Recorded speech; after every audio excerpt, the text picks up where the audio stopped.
فکر کنم اومدش. حالا با هماهنگ میکنم. باشه عزیزم. سلام.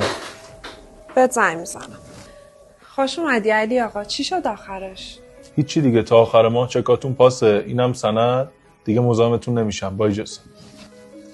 چرا همش ازم فرار میکنی؟ بیا وایسا کنارم ببین چه زندگی برات درست کنم. ببین شما زیبایی، پولداری، ولی این چیزا به مزاج من نمیسازه. پدرم به من یاد داده که پامو اندازه گیلیم هم دراز کنم.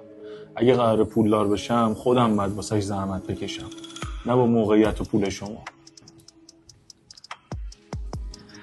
حیف تو نیست هوندا زیر پات باشه.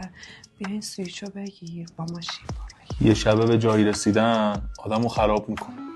من با همون موتورم تو گرما و سرما میرم، ولی نمیذارم منت کسی رو سرم باشه.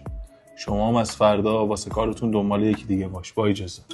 خدا مرگم بده چرا وارد بده بگو بینم چی شده باکی حرف شده بچم بگو که یه تارمود کارم نشده